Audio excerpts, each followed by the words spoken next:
자, 토지제도의 변화인데 조선 부분입니다. 조선의 토지제도는 과전법에서 시작을 합니다.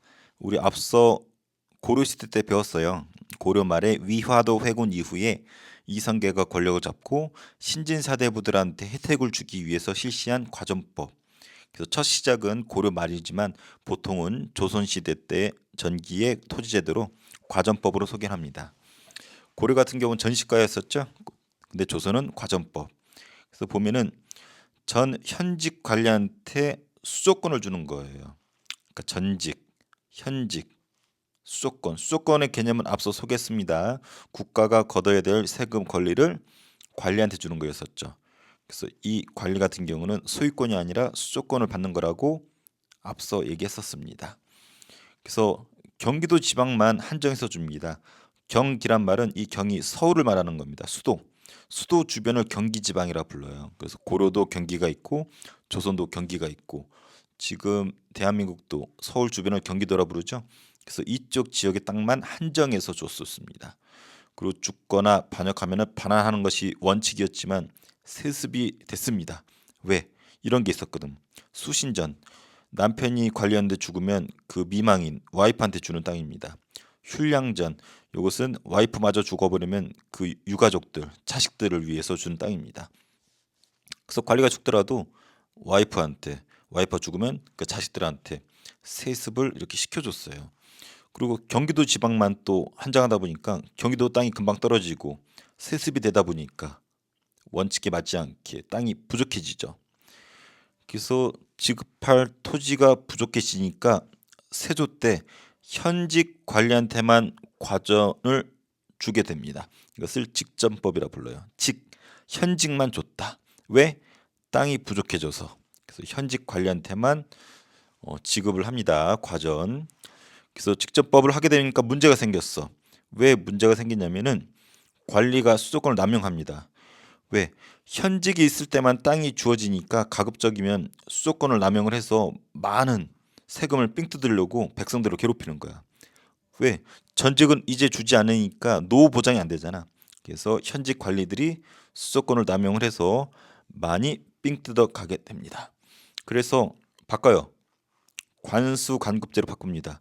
수도권을 남용을 하니까 관수 국가가 걷어서 국가가 주는 방식으로 바꿉니다.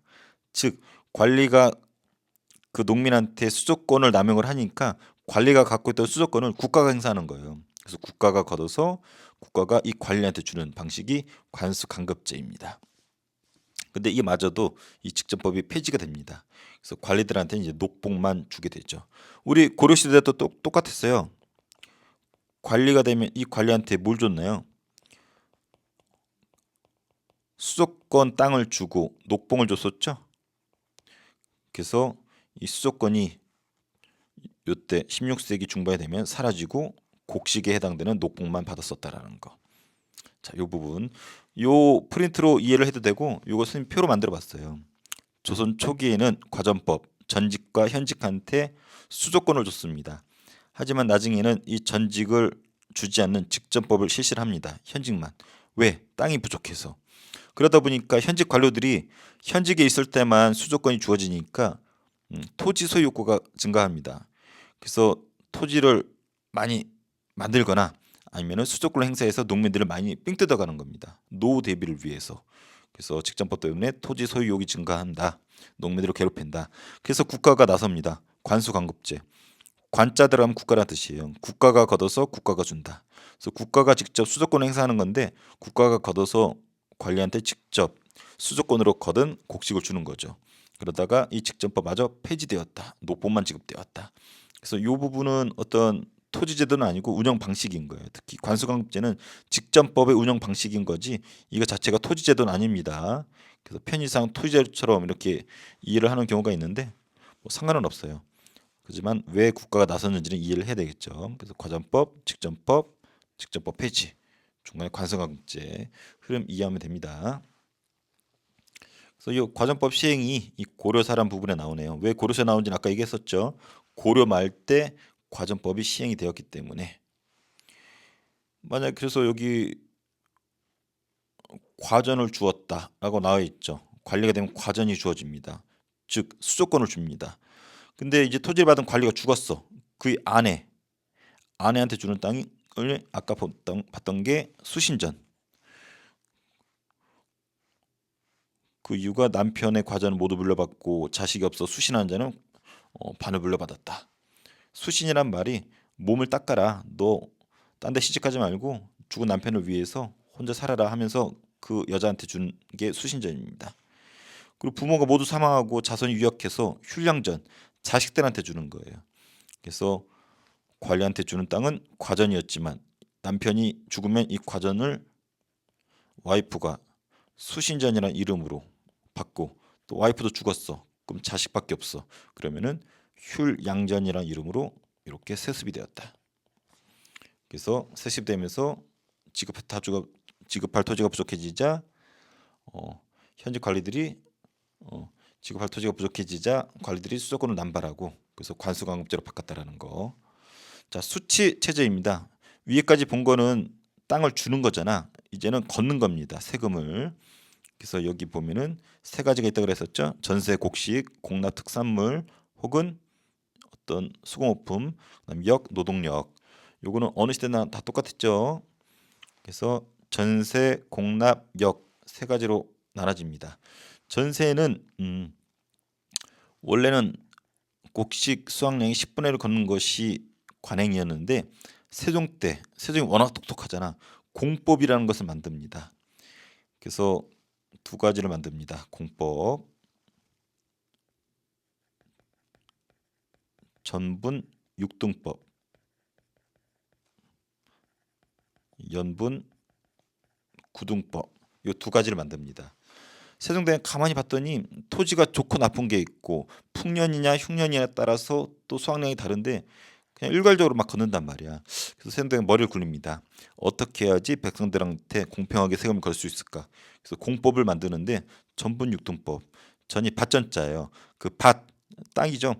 땅의 비옥도, 땅이 좋고 나쁨에 따라서 6등급으로 나눈 거예요. 그래서 차등적으로 징수하겠다. 그리고 연분구등법. 이 연이 뭐 2025년 할 때 연이에요. 그래서 그 해에 풍년, 흉년에 따라서 차등 징수하겠다. 9등급으로. 그래서 최상등급에서 최하등급까지 9등급으로. 최하등급이 토지 한 개월당 4두를 걷었었다고 해요. 지금은 몇 평, 뭐 아파트 몇 평 이런 개념을 쓰잖아요. 이때는 결이란 표현을 썼어요. 토지 한 개월당 4두로 이렇게 최하 등급이었는데 나중에 이게 계산하기 귀찮아가지고 거의 이걸로 고정화됐었다고 해요. 공납은 토산물, 특산물 걷는 거라고 그랬었죠. 특이한 점은 이게 집 호자거든요. 집마다, 가구마다 특산물을 할당을 합니다. 예를 들어서 아산 지역에 김 100박스가 할당이 되면은 아산 사또가 가구마다, 집마다 10박스씩 너네 할당해서 부과합니다. 그래서 집집마다 징수했던 것을 공납이라고 합니다. 근데 이게 문제가 생겨. 방납이 성행합니다. 대납이 성행합니다. 이 부분은 이따 보게 되고, 군역과 요역이 있습니다. 군역은 군대 끌려가는 거, 요역은 끌려가서 노가다 하는 거, 다리공사 같은 거. 근데 이게 조선 전기에는 전쟁이 없어요. 임진왜란 때까지 200년간 전쟁이 없다 보니까 군역으로 끌려갔는데 요역을 하고 있어. 나라 지키라고 갔는데 가서 뭐 노가다 하고 있는 거야. 그래서 되게 어려웠습니다. 그래서 군대를 안 가려 그래. 그래서 돈 찔러주고 대신 사람을 보낸 대립을 하거나 아니면 반군 수포 돈을 찔러주고 군대를 면제받습니다. 그래서 이런 폐단들이 발생을 해요. 그리고 이 공납 부분은 쌤이 여기를 보고 정리해 줄게요. 전세, 공납, 역 세 가지 세금이 있었다 그랬죠. 전세는 곡식의 10분의 1을 내는 거였는데 세종대왕 때 뭘 만들었다? 공법을 만들었다. 그래서 전분 육등법이라 해서 땅의 비옥도에 따라서 차등 징수했고, 연분 구등법이라 해서 그 해에 풍년 흉년에 따라서 최대 20두에서 최소 4두로 차등 징수를 했다. 하지만 거의 복잡해서 4두, 최저 세율인 4두로 거의 고정화되었었다. 이렇게 변질되었다. 그리고 이때는 지주제가 확대되어서 문제가 생깁니다. 지주제가 뭐냐면 땅 주인을 지주라고 해요. 땅지 주인 주자. 근데 땅이 없는 사람이 있겠죠. 땅이 없는 농민들 같은 경우는 이 지주의 땅을 빌려서 농사를 져요. 이 사람들을 소작인이라고 불러요. 혹은 전호라고도 합니다. 그래서 지주 전호제라고도 하고 지주제라고도 하는데, 지주는 땅 주인, 얘한테 땅을 빌려서 농사진 애를 소작인 혹은 전호라고 부릅니다. 근데 문제는 지주가 지 땅에 떨어진 세금을 소작인한테 전가를 시켜요. 야 소작인, 너 내 땅 가지고 농사지니까 내 땅에 대한 세금 네가 내. 그래서 지주제가 확대되면서 농민들, 소작인들한테 전가일이 벌어져요. 그래서 전세가 처음엔 이렇게 운영되었다가 이렇게 변질됩니다. 공납입니다. 특성을 내는 거였었죠. 아까 집별로 할당한다 그랬었죠. 가구별로. 근데 박납의 패단이 등장을 해요. 예를 들어서 쌤 사는 여기 보령 지역에 김이 많이 났었어. 그래서 왕이 야 너네는 김 나니까 김을 납부해 했는데, 기후가 변해서 김이 더 이상 나지 않아. 그래서 이쪽 지역에서 김이 생산이 됩니다. 근데 이 실정을 모르고 왕이 계속 김을 납부하래. 근데 이 농민은 어떻게 해? 농사져야 되는데 김을 사러 여기까지 가기가 어렵잖아. 처음엔 가서 여기까지 가가지고 김을 사다가 납부를 했는데 너무 힘들잖아. 그랬더니 이 보령 지역의 사또가 이렇게 얘기합니다. 야 내가 김 대량으로 구입해 올 테니까 어, 10가구 정도 분량을 내가 사올 테니까 10가구는 나한테 돈으로 내. 내가 구해올 테니까 너는 납부하지 말고 나한테 돈으로 줘. 이렇게 하는 겁니다. 근데 문제는 사또가 구해 왔는데 터무니없이 비싼 가격으로 농민들한테 삥 뜯습니다. 지가 싼 가격으로 김을 구해 와놓고 각 가구들한테는 각 집별로는 엄청나게 많은 돈을 삥 뜯게 되는데, 농민들이 힘들잖아. 그러니까 어려워도 내가 직접 김 낼게 했더니 납부하는 걸 사또가 막습니다. 그래서 납부를 방해했다. 박납의 패단이라 부릅니다. 사또는 왜 방해했겠어요? 자기가 대량으로 구입해서 백성들한테 삥 뜨는 게 더 이득이니까 백성들이 직접 납부하는 것을 방해를 합니다.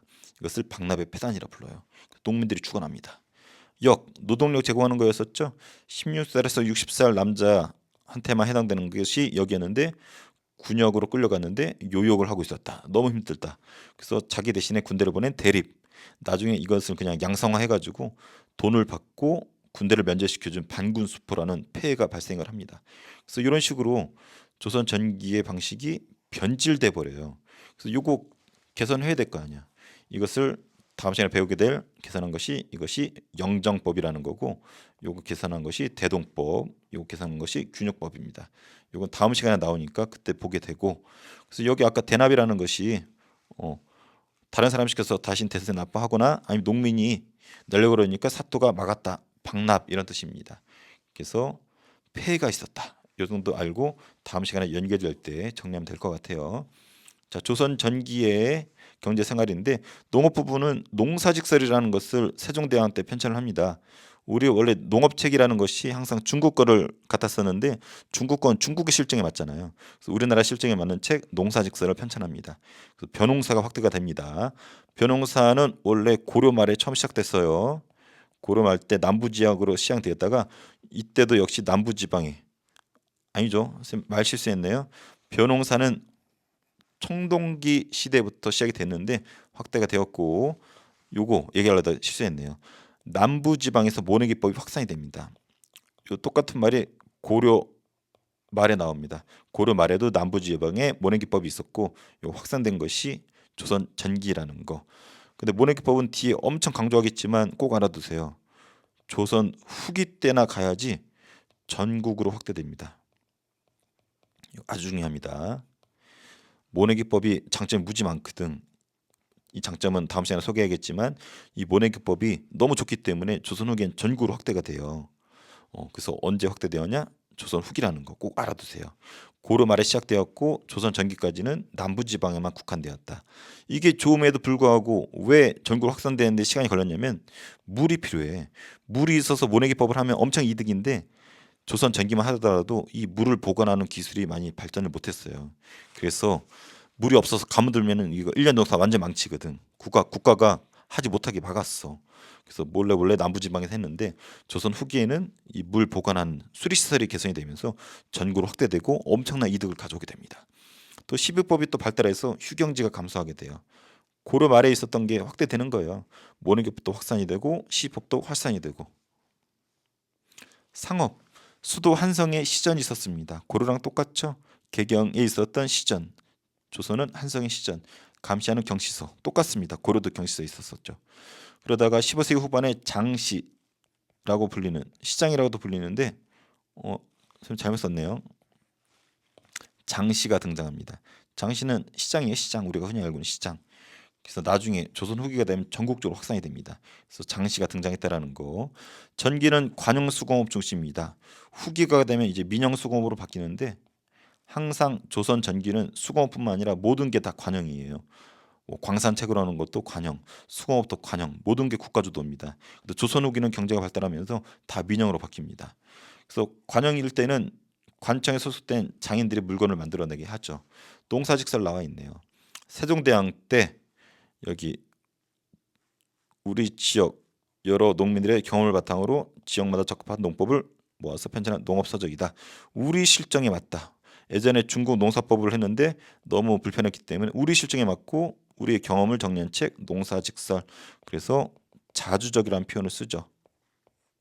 우리 실정에 맞기 때문에. 자, 여기 지우고 정리하고 넘어갈게요. 자, 조선의 토지제도 과전법이었습니다. 전직 현직 관리한테 수조권을 주는 거였어요. 경기도 지방만 주는 거였어요. 원래는 반환이 원칙이지만 여자한테 주는 수신전, 유가족 자식들한테 주는 휴양전 명목으로 세습이 됐어요. 그럼 경기도 지방만 한정하고 세습이 되니까 땅이 부족해지죠. 그래서 지급할 토지가 부족해집니다. 그래서 세조가 직전법, 누구한테만 현직 관리한테만 주는 직전법을 실시합니다. 과전은 관리한테 준 땅, 직전법. 그러다 보니까 현직한테만 주니까 현직 있을 때 헤쳐먹으려고 많이 합니다. 퇴임하면 땅이 없으니까 현직 있을 때 많이 헤쳐먹어요. 땅을 많이 확보하거나 수조권을 과학행사해서 백성들을 괴롭히는 거지. 그래서 관리가 수조권을 남용합니다. 그래서 백성들을 괴롭혀. 그래서 관습간급제가 실시가 됩니다. 관청에서 주도하는 거야. 뭐를? 관청에서 수조권을 행사하는 겁니다. 그래서 국가가 세금을 걷어서 국가가 관리한테 주는 방식. 그렇지 않으면 관리가 직접 수조권을 행사했다라면은 이제 국가가 수조권을 행사해서 관리한테 나눠주는 관수간급제가 시행이 됩니다. 나중에 직접법마저 폐지를 합니다. 그래서 녹봉, 곡식만 줬습니다. 이것을 표로 만든 게 이거였었죠. 과전법, 전 현직 주다가 직전법, 땅이 부족해지니까 현직은 제외하고 전직은 제외하고 현직만 줬습니다. 그러다 보니까 현직 때 해먹으려고 하는 토지를 많이 차지하려고 또 수조권 행사에서 농민을 삥 뜯는 일이 벌어지죠. 그래서 국가가 걷어서 국가가 주는 관습간급제가 행해지고 이 직접법이 나중에 폐지된다. 녹봉만 지급했다. 자, 수치체제 세금을 걷는 거였죠. 전세는 곡식, 공납은 특산물, 역은 노동력. 그래서 전세는 세종대왕 때 약간 변경된다 그랬죠. 공법이라는 거 실시했습니다. 왜? 세종은 똘똘하니까. 그래서 토지의 비옥도에 따라서 몇 등급으로. 그렇죠. 아까 몇 등급이라고 그랬어요? 6등급. 이것을 전분 6등법이라고 했습니다. 또 풍년에 따라 해마다 차등지수한 거 몇 등급? 9등급. 그래서 연분 9등법이라고 했습니다. 그래서 상상년, 상중년 해가지고 하하년까지 해서 9등급으로 나눠져요. 그래서 20두에서 4두까지 차등 징수를 하는데 거의 4두로 고정화되었었다라는 거. 그리고 공납 토산물로 집마다 내는 거였었죠. 집에 할당을 한다 그랬었죠. 근데 문제는 그 지역에 나지 않는 특산물을 할당하면서 요 농민들이 어려웠었죠. 가구별로 어려웠었죠. 구하기가 어려우니까 사또가 일괄 구매를 하고 각 가구별로 삥 뜯었었죠. 근데 이게 짭짤하죠. 사또가 그 행위에 맞들이죠. 그 나중에는 너무 백성들 삥 뜯으니까 백성들이 직접 납부하려고 그랬더니 사또가 꺼지세요 해가지고 방해를 하죠. 방납의 폐단이 성행하죠. 그래서 이런 폐단이 있었다라는 거. 역은 군역과 요역이 있는데 요역이 더 어렵다고 했습니다. 나중에는 요역화된다 그랬었죠. 군대 끌려갔더니 노가다 하고 있었죠. 칼 드는 게 아니라. 그래서 나중에는 군대를 기피하는 현상이 벌어지고 대립 대신 군대 보내거나 나중에 이것을 그냥 합법화해서 돈을 받고 군대를 면제시켜주는 반군 수포가 있었다. 그래서 이런 것들을 개선하게 되죠. 그래서 전세를 개선한 게 영정법, 공납을 개선한 게 뒤에 배울 대동법, 이걸 개선한 게 균역법. 그래서 이걸 표로 정리한 게 이겁니다. 전세 공납 역 원래 10분의 1이었지만 세종 때 공법 만들었죠. 그래서 전분 6등법 땅의 비옥도에 따라서 연분 9등법 그해 풍형에 따라서 20도에서 4도로 차등 지급 차등 징수였죠. 하지만 4도로 거의 고정화되었고 이때 지주제가 자리 잡으면서 지주한테 할당된 전세를 소장애한테 전세하는 일이 벌어지고 최소인 4도로 거의 고정화되었다. 이걸 나중에 정리한 것이 영정법이다. 뒤에 배웁니다. 자, 공납 특산물을 할당하는 건데 가구에 할당한다 그랬었죠. 그래서 가구에 할당하는데 너무 구하기가 어려워. 그래서 사또가 대행을 하고 거기서 짭짤한 맛을 보면서 농민들이 직접 납부하는 것을 방해했죠. 방납의 폐단. 그래서 요거를 해결한 것이 대동법이라고 했습니다. 뒤에 배웁니다. 대동법이 제일 중요해요. 자, 군역의 유효화. 군대 갔더니 그냥 노가다하고 앉아 있어. 힘드니까 대립 대신 보내거나 돈 받고 군대를 면제시켜줬어. 이걸 합법화한 것이 균역법이라고 했습니다. 그래서 요 세 가지는 다음 시간에 봐야 될 메인이고 그중에 대동법이 어마무시하게 중요하다. 자, 토지 부분입니다. 농사직설 세종이 우리 농법 정리한 거였었죠. 변호사 확대되고 남부지방의 모내법이 확산되었다. 12월도 발달을 하고 그러니까 고려 때 다 있었던 거야. 고려 때 있었던 거 확산. 모내기법 고려 때 있었던 거 확산. 시비법 고려 때 있었던 거 확산. 그러니까 조선 전기는 특징이 없어요. 다 고려 때 거 그대로 확산이에요. 조선 말이 중요합니다. 자, 상업 역시 시전과 경시서 관리하게 있었다라는 거. 그리고 뒤에 장씨가 서서히 등장하기 시작합니다. 시장이라고 그랬습니다. 조선 말이 되면 이 장씨가 전국으로 생기고 5일장 형식으로 자리 잡습니다. 나중에 정교로 확산이 되고 이 장씨를 돌아다니는 보부상이라는 애들이 등장해요. 그래서 이건 다음 시간에 되게 강조를 할 거고 조선 전기는 무조건 다 관영이라고 그랬었죠. 관영수공업, 뭐 관영, 뭐 광산채굴 다 관영이에요. 국가주도예요. 그래서 관청에 소속돼서 장인들이 물품을 찍어냈었다라는 거. 그래서 조선 전기는 모두 관영, 조선 후기는 모두 민영 주도권이 바뀌게 됩니다. 농사직설 세종대왕 때. 그래서 우리 실정이란 말이 들어가면은 농사직설입니다. 자, OX 세조 때 현직 관리에게만 과전을 지급하는 직전법이었었죠. 이 직이 현직을 말한다 그랬었어요. 요것 때문에 관리들이 토지 소유욕이 강해지죠. 수도권 남발하죠. 백성들이 힘들어지고 그래서 관수 관급제로 운영 방식을 바꿨죠. 세종 때 공법을 시행했죠. 그래서 토지 비옥도에 따라 했던 것이 전분 육등법이었고 그리고 풍령에 따라서 했던 것이 연분 구등법이었었죠. 다른 교과서는 이런 표현도 나오는데 우리 교과서는 생략이 된 것 같아요. 이 학습지에는. 자, 그래서 공법이라고 합니다. 자, OX 과전은 관리들의 직책에 따라 수도권을 준 거였었죠. 전국 팔도의 모든 지역이 아니죠. 어디 지역에 한정해서 수도 주변을 경기도라고 그랬댔죠. 경기 지역만. 이 경이 이렇게 써요. 한자로. 수도 경자야. 수도 주변을 경기라고 부릅니다. 그래서 X입니다. 조선 전기 수공업, 관영 수공업이었다. 무조건 맞죠. 운영 방식은 이런 식으로. 그래서 조선 전기는 무조건 다 관자였어요. 국가주도였었어. 조선 후기는 경제가 발달하면서 처음에 관영이었던 것이 조선 후기는 다 민영으로 바뀝니다. 자, 들어갈 말. 조선 기후와 풍토에 적합한 농업 기술이 담긴 이것을 편찬했다. 세종 때 이 사람한테 시켰나 보죠. 그래서 농민들의 경험 딱 봐도 알 수 있죠. 농사직설 유명합니다.